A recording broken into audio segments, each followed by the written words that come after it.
Olá pessoal, bom dia, bom dia. Essa semana na nossa página estamos falando sobre o cristão e a depressão. É o tema da semana, que será live de domingo de manhã às 10 da manhã. Eu não sei porquê, mas quando se diz depressão dentro de uma igreja, parece que estamos falando de um assunto proibidão, né? Parece que não se pode falar. É como na década de 80, quando a gente era criança. Não sei se algumas pessoas aqui vão se lembrar, mas os nossos pais, os nossos avós não nos deixavam falar a palavra câncer. Era proibido falar a palavra câncer. Hoje, quando tenta-se falar sobre o tema depressão ou vida emocional, dentro das igrejas, ainda existe uma certa resistência. Não como antes, mas ainda existe. E eu quero dizer para você que esta resistência é mais prejudicial, às vezes, do que a própria depressão. E talvez alguém pergunte assim: por que a resistência em falar sobre o tema pode ser pior do que a própria depressão? Ora, se você tem um problema e resiste em resolver esse problema, o que vai acontecer com ele? Ele vai crescer e se tornar muito maior. Talvez o dia que você tente resolver seja tarde demais.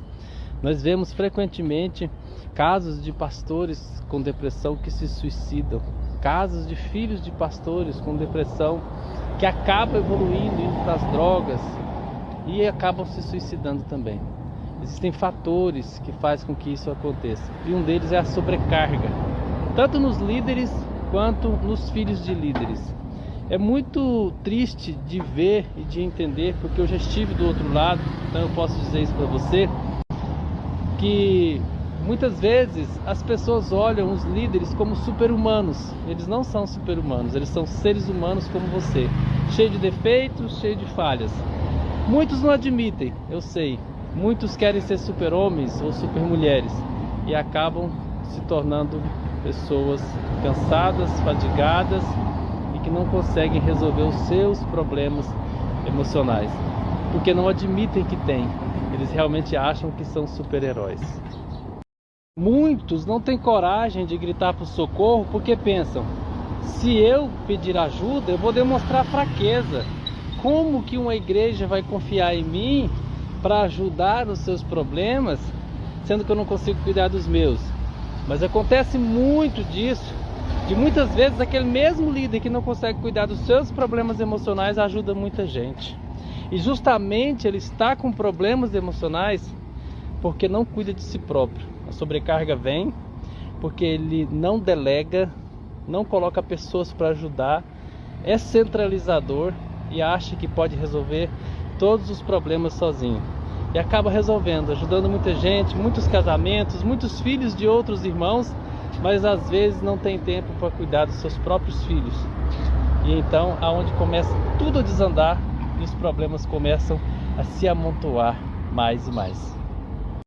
Aí é onde entra a questão dos filhos de líderes, dos filhos de pastores. Por que eles acabam entrando para a depressão? Da depressão vai para as drogas e entra para o fundo do poço. Eu estou falando que isso é uma regra, tá, gente? Tem muita gente aí que está com a vida organizada, mas tem muitos filhos de líderes que estão com a vida totalmente bagunçada. Por quê? Em primeiro lugar, eles perdem a identidade. As pessoas param de chamar ele pelo nome. Quando vem lá, fala assim: lá vem o filho do pastor, lá vem a filha do pastor. Cadê o nome dele? A pessoa já perdeu a identidade. A cobrança em cima dessa pessoa, desse jovem, desse adolescente é maior do que das outras pessoas. É como se ele tivesse que ser um padrão moral para as outras pessoas. É como se ele não fosse ser humano e se ele não errasse. Então acaba que existe uma sobrecarga muito grande em cima desses filhos de líderes. Então eles entram por um mundo onde eles pensam assim: eu preciso me esconder desse mundo ou eu não vou aguentar esse mundo. É complicado. O que precisa ser feito então? Primeiro passo: admitir que precisa de ajuda, tanto as lideranças, quanto os filhos dos líderes, quanto os irmãos da igreja que estão passando por um processo de depressão. Por que os irmãos da igreja? Porque se a liderança está assim, imagina aqueles que estão debaixo dessa liderança. Tem muitos lugares por aí que as pessoas estão morrendo emocionalmente, mas elas não têm coragem de falar porque elas não têm com quem falar. Busque ajuda, seja terapêutica, seja psicológica, seja psiquiátrica. Não sei que tipo de ajuda você precisa, mas busque. Gritar por socorro pode ser o seu maior ato de coragem durante toda a sua vida. Porque se você não socorrer você não será capaz de socorrer ninguém. Então, coloque algo na sua mente. Você não é um super crente, você não é um super humano. Você é um ser humano que escolheu servir Jesus, mas também passa por problemas. Jesus falou o seguinte: no mundo tereis aflições, mas tenha bom ânimo, porque eu venci o mundo.